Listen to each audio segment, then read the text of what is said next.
वालेकुम स्टूडेंट्स। तो आज का हमारा टॉपिक है work done by a constant force. हमने फोर्थ चैप्टर स्टार्ट कर दिया है, वर्क एंड एनर्जी वाला। हमें वर्क के बारे में बात करनी है कि वर्क जो है फिजिक्स की लैंग्वेज में किस तरह हम डिफाइन कर सकते हैं। For example, let us consider an object which is being pulled by a constant force F at an angle theta to the direction of motion. The force displaces the object from position A to B through R displacement D. For example देखें, अगर एक object है जिसका mass m है, at position a पर है, अगर हम उस पर फोर्स लगाते हैं इस डायरेक्शन में और वो डिस्प्लेसमेंट कवर करता है और पहुंच जाता है एट पोजीशन b पर, जो वो डिस्प्लेसमेंट कवर करता है उसको हम d से डिनोट कर रहे हैं। और f फोर्स जो है वो इस डायरेक्शन में लग रही है, तो दरमियान में एंगल क्या बन रहा है, theta.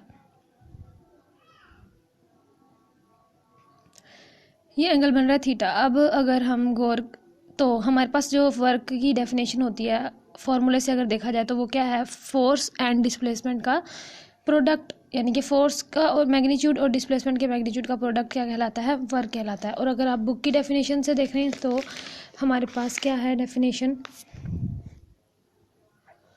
The work done by a constant force defined as the product of magnitude of displacement and component of force in the direction of displacement। यानी कि product of magnitude of displacement का product and component of force का product. लेकिन शर्त ये है कि force का जो कंपोनेंट है वो उसकी डायरेक्शन जो है वो डिस्प्लेसमेंट की तरफ होनी चाहिए, यानी कि along the displacement of direction of displacement होनी चाहिए कंपोनेंट फोर्स की डायरेक्शन। अब अगर चलते हैं इस तरफ, अब आप देखें फोर्स ये है और डिस्प्लेसमेंट डी ये है। फोर्स के हम दो कंपोनेंट बुला लेते हैं, एक एफ ऑफ एक्स और एक एफ ऑफ वाई। डेफिनेशन में हमने देखा कि उन्होंने कहा है कि एफ फोर्स का जो कंपोनेंट है उसकी जो डायरेक्शन है वो डिस्प्लेसमेंट की डायरेक्शन के इक्वल होनी चाहिए, यानी कि उसके पैरेलल होनी चाहिए। तो अगर अब हम देखें कि y जो है वो वर्टिकल कंपोनेंट है, ये तो इसके परपेंडिकुलर है, लेकिन सिर्फ और सिर्फ एफ ऑफ एक्स है जो कि डिस्प्लेसमेंट के पैरेलल है। तो एफ ऑफ एक्स और डी की डायरेक्शन सेम है, तो हम यहाँ पे एक्स कंपोनेंट लेंगे फोर्स का एक्स कंपोनेंट यानी कि हॉरिजॉन्टल, तो F cos theta dot D, W is equal to F D cos theta. ये यहाँ तक। अब आप इससे आगे देखते हैं, can you tell how much work done is being done on the pail and on the wall। First example है हमारे पास बकेट की,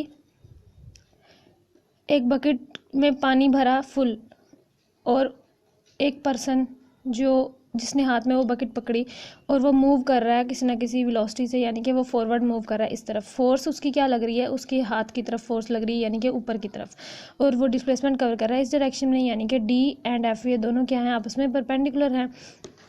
वर्क का फार्मूला क्या है, F D cos theta F D cos 90, यानी कि परपेंडिकुलर है तो 90 एंगल बनेगा।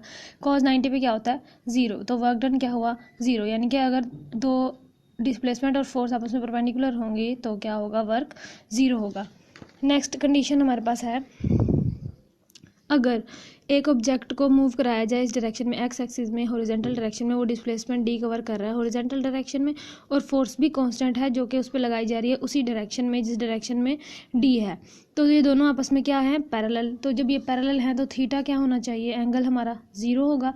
तो कोस 0 पे 1 वैल्यू देता है, 1 है तो W is equal to F D, यानी कि वर्क डन पॉजिटिव होगा और कुछ ना कुछ होगा वर्क डन।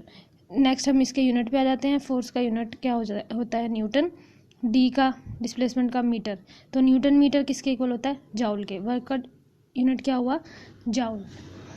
अब अगर आपकी बुक से देखा जाए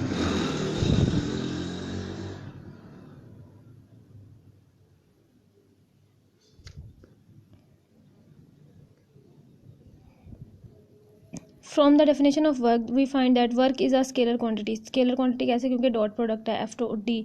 if theta less than 90 work is done and it is said to be positive work, यानी कि थीटा लेस देन 90 होगा, 0 हो या 90 से नीचे एंगल बनाए तो वर्क डन पॉजिटिव होगा। If theta is equal to 90 no work is done, हमने भी देखा नो वर्क इज डन 0 आता है एंगल कॉस 90 पे।